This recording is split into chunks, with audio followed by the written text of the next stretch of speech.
Hello मेरे प्यारे साथियों, कैसे हैं आप सभी लोग। आशा करते हैं आप सभी लोग स्वस्थ मस्त होंगे। तो आइए इस वीडियो में आपको हम पढ़ाएंगे अम्ल, क्षार और लवण, जिसके 2 वीडियोज पढ़ चुके हैं, 2 पार्ट, और बाकी इसमें हम कवर अप करेंगे।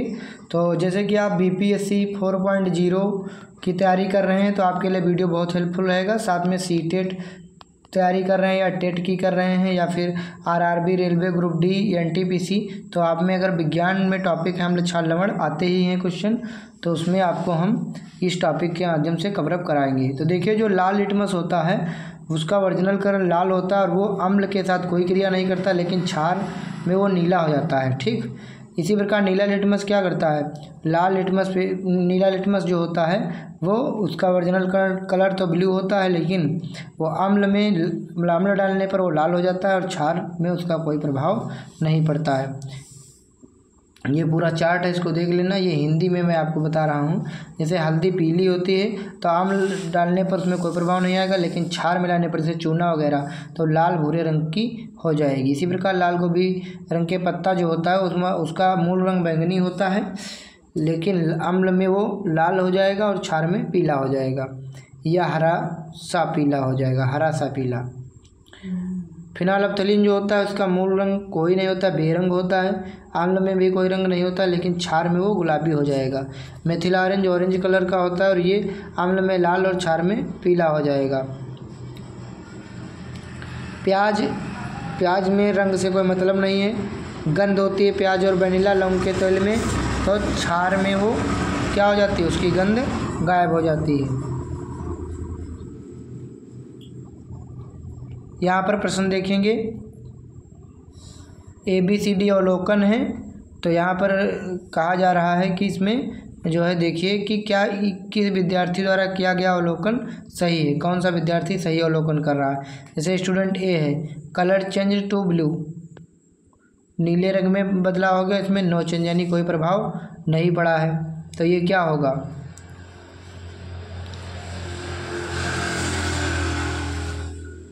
तो इसका विकल्प नंबर यहाँ पर D सही किया गया है। क्यों? क्योंकि effect on dry red litmus paper, मैंने लाल लिटमस पेपर में नो चेंज, और यहाँ पर क्या हो रहा है, effect on dry blue litmus paper, मैंने जो है नीला लिटमस पेपर में नो चेंज।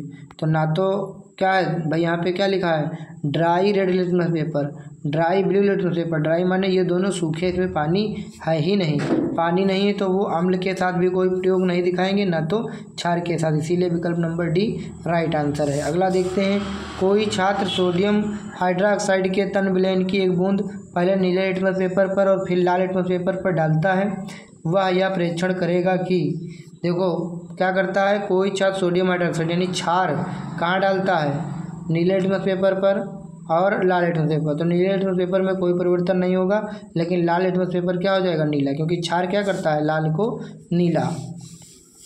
अगला क्वेश्चन, आपके पास 3 प्रश्नावली ABC में फिनाइलफ्थलीन विलयन है। प्रश्नावली A में HCl, B में NaOH माने क्षार डालेंगे, A में अम्ल डालें और C में आश्रित जल डालेंगे, तो क्या होगा।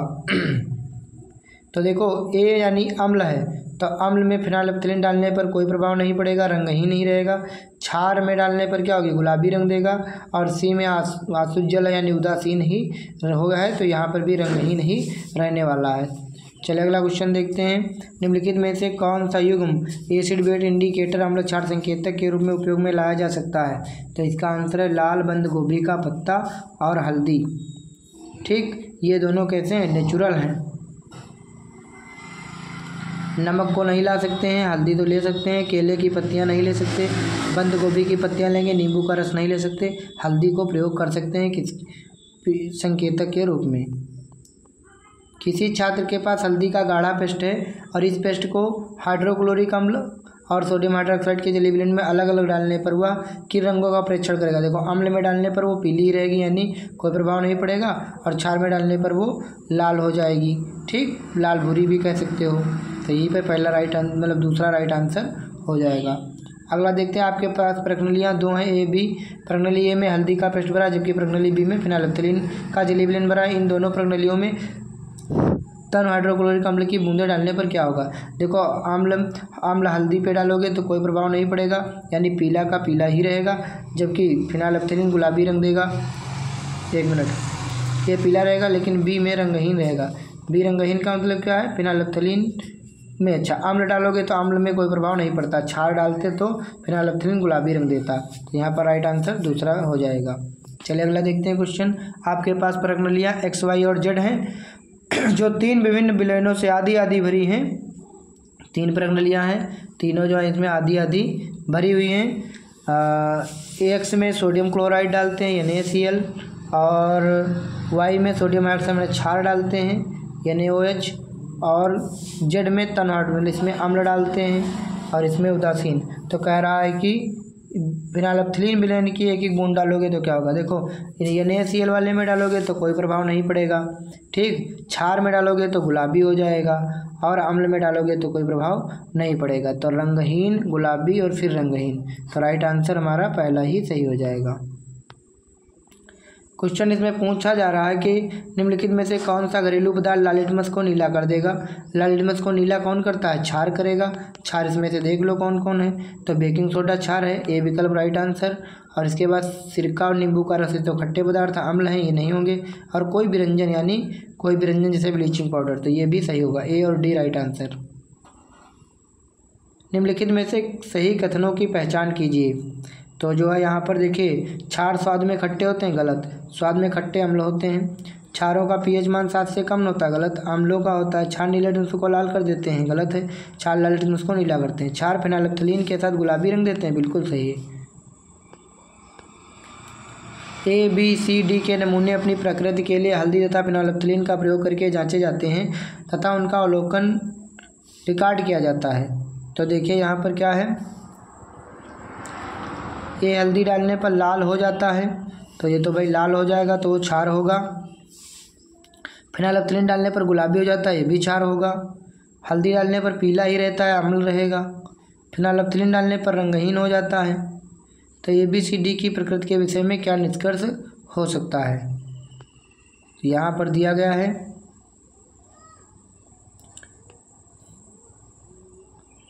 देखिए, अच्छा ये तो समझाया गया है। चलिए यहाँ पर क्वेश्चन देखते हैं। व्हिच ऑफ द, एक मिनट, निम्नलिखित में से कौन सा ऐसे पदार्थों का समुच्चय जो प्रकृति से अम्लीय है। तो यहाँ पर कौन अम्लीय है, देखिए यहाँ दही अम्लीय है, बेकिंग सोडा क्षारीय है, तो गलत हो गया। कैलामाइन लोशन और नींबू का रस तो अम्लीय है, और कह रहा कि पूरा अम्लीय, सिरका अम्लीय है, लेकिन टूथपेस्ट जो है क्षारीय है, तो ये गलत हो गया। बेकिंग सोडा क्षारीय है, सिरका, नींबू का रस, अमाशय का रस, दही, ये सब क्या अम्लीय हैं, उसको ध्यान रखेंगे। अगला क्वेश्चन देखते हैं। निम्नलिखित में से कौन सा समुच्चय अम्लों क्षारों के प्रति प्राकृतिक सूचकों को दर्शाता है। फिनाइलैप्थलीन प्राकृतिक सूचक है, यहाँ पर नहीं, फिनाइलैप्थलीन जो है प्राकृतिक नहीं, संश्लेषित है, मानव निर्मित है, लेकिन लिटमस प्राकृतिक है, तो ये तो गलत हो गया। इसमें देखिए लिटमस और हल्दी दोनों जो हैं प्राकृतिक सूचक हैं।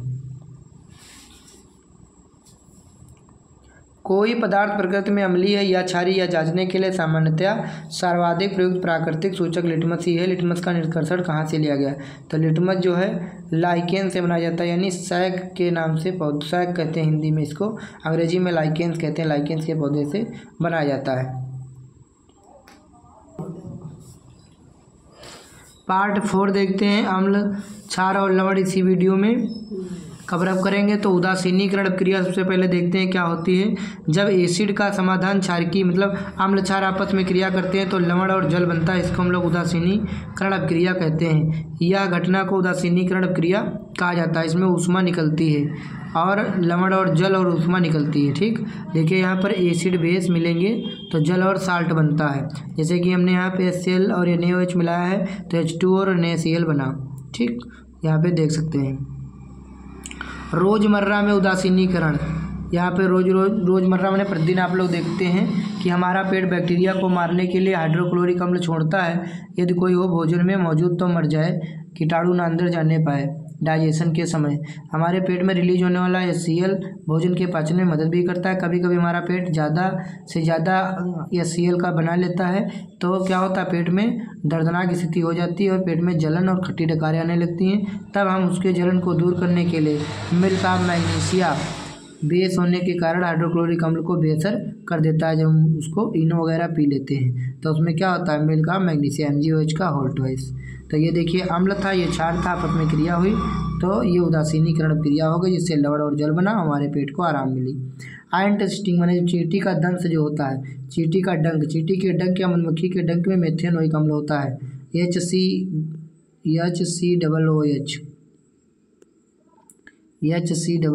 ये होता है मेथेनोइक अम्ल। मेथेनोइक अम्ल को फार्मिक अम्ल के नाम से भी जाना जाता है। मधुमक्खी या चींटी काटते समय हमारी त्वचा में फार्मिक एसिड इंजेक्ट करती है। चींटी या मधुमक्खी द्वारा एसिड के इंजेक्शन से काटने से दर्द होता है, तो इसको क्या करते हैं, बेकिंग सोडा यानी खाने वाले सोडा को लगा के त्वचा पर मधुमक्खी के डंक से राहत मिल जाती है, क्योंकि वहाँ पर भी उदासीनीकरण क्रिया हो जाती है। एक अन्य क्षार जैसे कि कार्बोनेट कैलामाइन समाधान का उपयोग चींटी या मधुमक्खी के डंक मारने में किया जाता है। अब हम लोग देखेंगे पीएच का अर्थ क्या होता है। पीएच का मतलब होता है पोटेंशियल ऑफ हाइड्रोजन, ठीक, यानी हाइड्रोजन की शक्ति, या किसी विलयन में हाइड्रोजन आयनों की सांद्रता को मापकर एक संकेतक के रूप में कार्य करता है कि रसायन जो पदार्थ क्षारीय है या अम्लीय है। इसका पीएच मान 0 से 14 के बीच होता है। शुद्ध जल का पीएच मान 7 होता है, इसलिए इसको उदासीन माना जाता है। अम्लीय वे पदार्थ होते हैं जिनका पीएच मान 7 से कम होता है। क्षारीय वे पदार्थ होते हैं जिनका पीएच मान 7 से ज़्यादा और 14 तक होता है। एसिड रेन किसे कहते हैं? बरसात जब पहली बार होती है, बरसात के मौसम में पहली बार जो वर्षा होती है उसको हम लोग एसिड रेन कहते हैं। जैसे इसमें कार्बन डाइऑक्साइड जो है कार्बोनिक अम्ल में बदल जाता है H2CO3, sulphur dioxide sulphuric acid में बदल जाता है, नाइट्रोजन डाइऑक्साइड नाइट्रिक अम्ल में बदल जाता है। एसिड के कारण दांतों में सड़न भी होने लगती है। हमारे मुंह में मौजूद बैक्टीरिया चीनी को परिवर्तित करता है एसिड में। एसिड का पीएच मान 5.5 से नीचे मुंह में गिरता है, दांतों की सड़न शुरू हो जाती है। माने अगर मुंह के पीएच का मान 5.5 से या 5.6 से कम हो जाता है तो हमारा जो है मुंह में सड़न स्टार्ट हो जाती है। सफाई से मुंह के एसिड की दूर हो जाती है। जैसे कि हमको क्या करना चाहिए, पेस्ट करना चाहिए जो क्षारीय होता है बढ़िया, तो उसको करने से क्या होता है, उदासीनीकरण क्रिया हो जाती है और हमारा मुंह के दांत और मसूड़े मतलब बच जाते हैं, सड़न नहीं होती है। ये क्वेश्चन करते हैं, जब किसी अम्ल को क्षार में मिलाया जाता है तब क्या उत्पन्न होता है? तो लवण, जल तथा उष्मा उत्पन्न होती है, साल्ट, वाटर एंड हीट।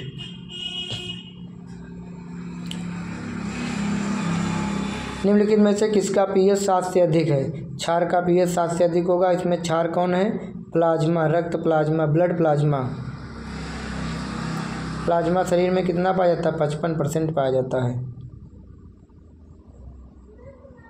ये देखिए, ये हमारा क्या है, अमाशय है। अमाशय माने पेट।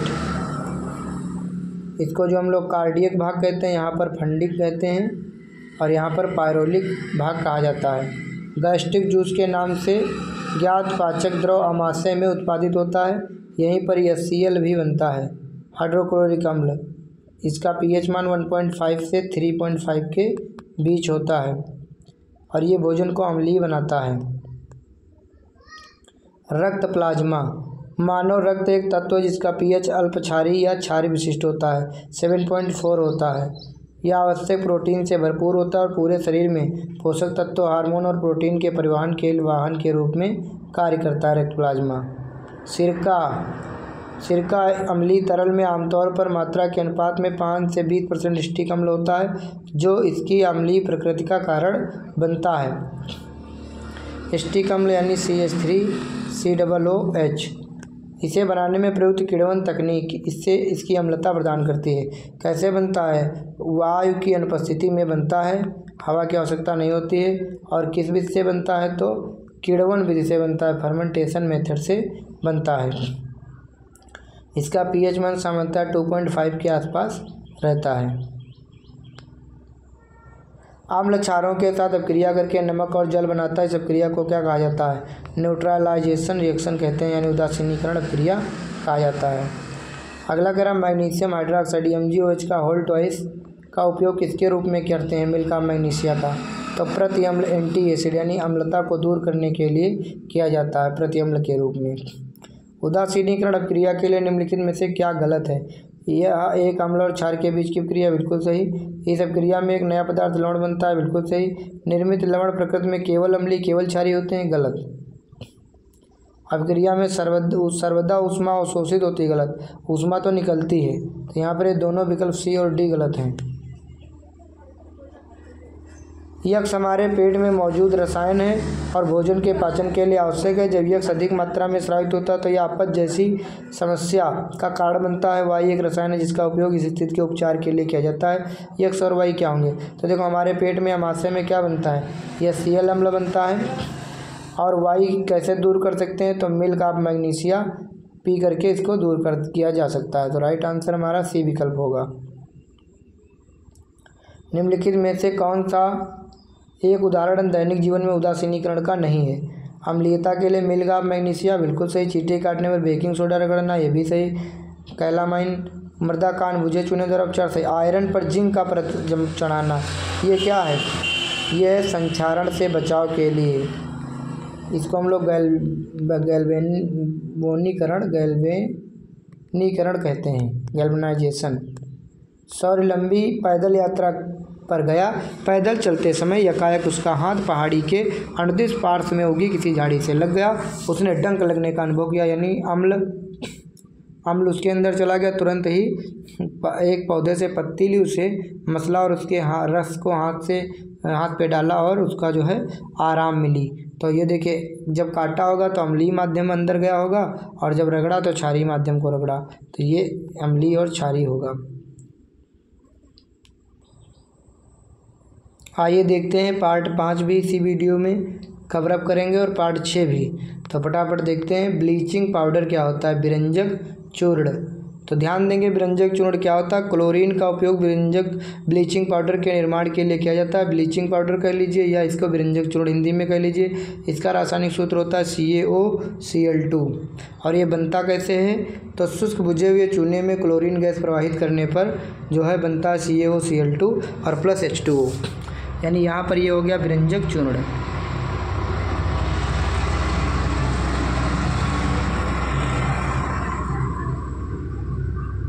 ब्लीचिंग पाउडर के उपयोग क्या होते हैं? पानी के पीने को कीटाणुओं से मुक्त करने के लिए, कई रासायनिक उद्योगों में ऑक्सीकरण एजेंट के रूप में, कपड़ा उद्योग में कपास और लिनन ब्लीच के लिए, उनका रंग उड़ाने के लिए, विरंजन के लिए, कपड़े धोने में धुले हुए कपड़ों को ब्लीच करने के लिए, उनका रंग उड़ाने के लिए, कागज़ कारखानों में लकड़ी के गूदे को ब्लीच करने के लिए। अब देखते हैं खाने वाला सोडा। इसका सूत्र होता है NaCO3, इसको कहते हैं सोडियम बाइकार्बोनेट या सोडियम हाइड्रोजन कार्बोनेट, NaCO3। कैसे बनता है? NaCl, H2O, CO2 और NH3, इतना चीज़ जो ऐड करते हैं तो ये बनता है अमोनियम क्लोराइड और साथ में बनता है सोडियम बाइकार्बोनेट, यानी खाने वाला सोडा। और इसको जब गर्म किया जाता है तो बनता है सोडियम कार्बोनेट, जिसको हम लोग कहते हैं मतलब धोने वाले सोडे की राख।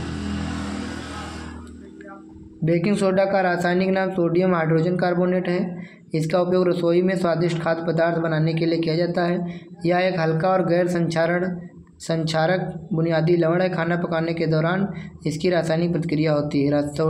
बेकिंग सोडा का उपयोग एंटी एसिड के रूप में किया जाता है। इसका उपयोग टूथपेस्ट में किया जाता है जिससे दांत सफ़ेद होते हैं। यह सोडा एसिड आग बुझाने वाले यंत्रों में भी प्रयोग किया जाता है, अग्निशामक यंत्रों में। इसका उपयोग बेकिंग पाउडर बनाने के लिए यानी खाने वाला सोडा बनाने के लिए भी किया जाता है। सोडा और हल्का खाद्य अम्ल जैसे टार्टरिक एसिड का मिश्रण होता है। चलिए धोने वाला सोडा देख लेते हैं। सोडियम कार्बोनेट का पुनः क्रिस्टलीकरण करने से धोने वाला सोडा बनता है। अगर ये देखिए Na2CO3 बना था, इसमें 10 भाग पानी मिला दिया तो ये बन गया Na2CO3 × 10H2O, sodium carbonate decahydrate. धोने के सोडे के उपयोग, और ये एक क्षारीय लवण है। इसका उपयोग ग्लास, साबुन और पेपर उद्योग में किया जाता है। सोडियम यौगिक जैसे बोरेक्स के निर्माण में किए जाते हैं। बोरेक्स माने सुहागा। इसका उपयोग घरों की साफ सफाई के लिए किया जाता है। जल की स्थायी कठोरता को हटाने के लिए भी इसका उपयोग किया जाता है। प्लास्टर ऑफ पेरिस क्या होता है? CaSO4 × 12H2O, इसका नाम है प्लास्टर ऑफ पेरिस। और ये जब जल के साथ क्रिया करता है तो जिप्सम का निर्माण करता है। ठीक, ये है प्लास्टर ऑफ पेरिस का सूत्र। 373 केल्विन पर जिप्सम को गर्म करने पर यह पानी के अणु को खो देता है और ये कैल्शियम सल्फेट हेमीहाइड्रेट बनाता है। इसको हम लोग कहते हैं POP। फ्रैक्चर हड्डियों का समर्थन करने के लिए डॉक्टर प्लास्टर ऑफ पेरिस का उपयोग करते हैं। पानी के साथ प्लास्टर ऑफ पेरिस को मिलाने पर यह एक बार फिर सख्त ठोस द्रव्यमान देकर जिप्सम में बदल जाता है, जैसे प्लास्टर आपने कभी चढ़वाया होगा। Reaction between plaster of Paris and water, देखिए ये क्या है, पीओपी है और इसमें 1.5 गुना पानी मिलाया गया, तो यहाँ CaSO4 × 2H2O यानी जिप्सम बन गया। और यही रिएक्शन इधर से उधर लिख देंगे तो ये हमारा पुनः जो है बन जाएगा पीओपी। प्लास्टर ऑफ पेरिस का उपयोग कहाँ होता है, तो बोन फ्रैक्चरिंग, हड्डियों को जोड़ने में, प्रिपेयरिंग स्टेचू की टूट फूट की मरम्मत के लिए, और कोटिंग वाल्स, दीवार पर पुट्टी चढ़ाने के लिए। ब्लीचिंग पाउडर के उत्पादन के लिए मुख्य रूप से किस रासायनिक का प्रयोग किया जाता है, तो क्लोरीन का उपयोग किया जाता है। इसमें क्लोरीन गैस प्रवाहित करेंगे तभी ये बनेगा CaOCl2 और plus H2O। Bleaching powder is produced, मतलब क्लोरीन की क्रिया द्वारा ब्लीचिंग पाउडर किसके साथ बनाया जाता है, तो सूखे चूने के साथ, CaOH का होल ट्वाइस के साथ। अगला देखते हैं बेकिंग सोडा का रासायनिक सूत्र क्या है, NaCO3 सोडियम बाइकार्बोनेट। जब बेकिंग सोडा को गर्म किया जाता है तो कौन सी गैस निकलती है, कार्बन डाइऑक्साइड गैस निकलती है। देखिए कैसे मैं रिएक्शन यहाँ पे बताने का प्रयास कर रहा हूँ।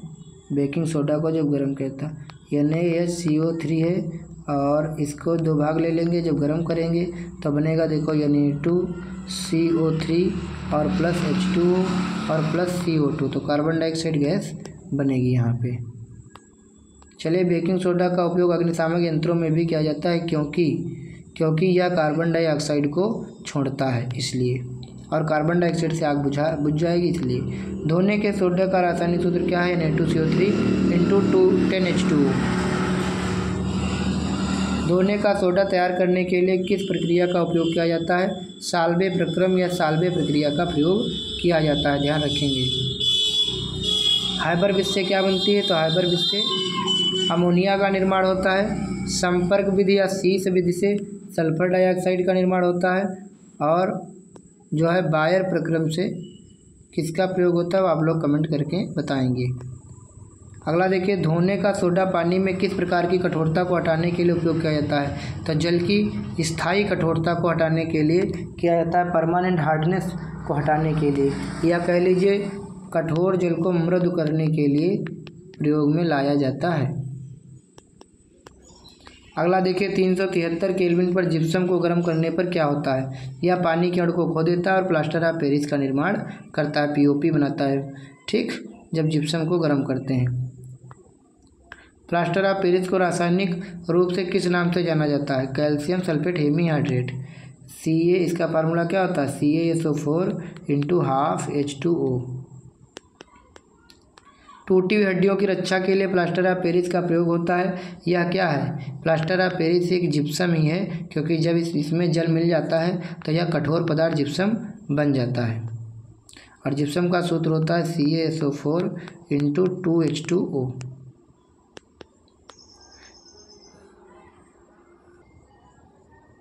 पार्ट 6 भी इसी वीडियो में हम लोग देखेंगे, ध्यान देंगे, एसिड बेस का, और ये अंतिम वीडियो है, यहाँ पर फोकस करेंगे, इसके आगे चलेंगे टॉपिक बाई टॉपिक।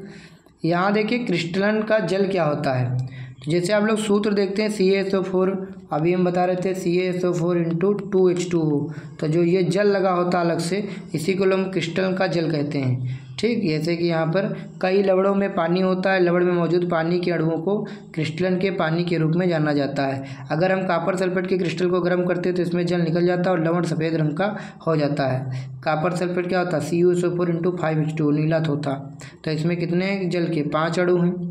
इसी प्रकार में जिप्सम में 2 अणु होते हैं, है ना। इसी प्रकार से जो होता है Na2CO3 × 10H2O, धोने वाले सोडे में 10 अणु होते हैं। तो आप लोग जान गए होंगे, किसी लवण के एक सूत्रक इकाई में उपस्थित पानी के निश्चित अणुओं को क्या कहा जाता है, तो वाटर ऑफ क्रिस्टलाइजेशन यानी क्रिस्टलीकरण का जल कहा जाता है। अगला देखते हैं, तांबे के सल्फेट में क्रिस्टलीकरण के कितने अणु होते हैं, तो 5 होते हैं, क्योंकि तांबे का क्या था, CuSO4 × 5H2O। ब्लू विट्रॉल इसको कहते हैं, कॉपर सल्फेट नीला थोथा, तो इसमें 5 होते हैं। देखिए, आंसू का टीयर माने आंसू होता है, आंसू का पीएच मान कितना होता है 7.4 होता है। इतना ही ब्लड का भी होता है। तो जितना ब्लड का पीएच मान होता है उतना ही आंसू और ब्लड का बराबर होता है। यूरिन का 4.8 से 8.4 के बीच, यानी मूत्र का, सी वाटर यानी समुद्री जल का 8.5, और गैस्ट्रिक जूस आमाशयी रस यानी HCl वगैरह का 1 से लेकर 3 के बीच, सलाइवा यानी लार का 6.5 से 7.5। 1 से 8 की संख्या दर्शाने वाले पीएच पैमाने पर सिरके का स्थान कहाँ होता है? तो सिरका अम्लीय होगा तो 7 के बाईं ओर होगा। देखिए इस तरीके से स्केल होती है, यहाँ पे 0 होता है तो इधर साइड में होगा 1 2 3 4 5 6 7 8, मैंने बाईं तरफ, लेफ़्ट साइड। हमारा शरीर का पीएच मान कितना होता है? 7.0 से 7.8 के बीच में होता है। निम्नलिखित में से किस विलेन के पीएच का मान 7 से अधिक है? देखिए यहाँ पर जो क्षारीय विलेन होगा उसका 7 से अधिक होगा। पीएच पैमाने की सीमा क्या है? 0 से 14 के बीच पीएच पैमाना रहता है, पीएच स्केल। पानी का पीएच मान कितना होता है? पानी उदासीन होता है, इसका पीएच मान 7 होता है। निम्नलिखित में से किस विलेन का पीएच मान सबसे अधिक है? साबुन के घोल का पीएच मान सबसे अधिक होता है। अगला देखते हैं, सामान्य परिस्थितियों में मानव रक्त का पीएच कितना होता है? 7.4 होता है। अगला देखते हैं क्वेश्चन, निम्नलिखित में से कौन सा पीएच मान सबसे अम्लीय विलेन को दर्शाता है? 2, क्योंकि 2 ही यहाँ पे सबसे कम है तो ये अम्लीय होगा। निम्नलिखित में से किसका पीएच सबसे कम है? अम्लीय हाइड्रोक्लोरिक अम्ल का पीएच सबसे कम होता है। वैसे नींबू, सिरका सब अम्लीय ही पदार्थ हैं। शुद्ध पानी के पीएच का तापमान बढ़ाने का क्या प्रभाव पड़ता है? पीएच घटता है। पीएच पर तापमान बढ़ाने का कारण क्या होता है? पीएच घट जाता है। निम्नलिखित में से किसका पीएच मान लगभग 2 के निकट है? सिरका का पीएच मान लगभग 2 के निकट होता है। पीएच स्केल के बारे में निम्नलिखित में से कौन सा कथन सही है? पीएच 14 स्ट्रांगली, 14 वाला विलेन अधिक क्षारीय होगा, तो ये यहाँ पर बात सही है। जब पानी में कुछ तीव्र बूंदें अम्ल की मिलाई जाती हैं तो पीएच पर क्या प्रभाव पड़ता है? तो पीएच घट जाएगा। पानी में कुछ बूंदें तीव्र अम्ल की मिलाई जाती हैं तो पीएच, भाई अम्ल का पीएच घट जाएगा पानी में मिलाएंगे जब। यदि किसी विलेन का पीएच 3 है तो आप इसको कैसे बताएंगे? तो ये प्रबल अम्लीय होगा, स्ट्रांगली एसिड होगा, तीव्र अम्लीय।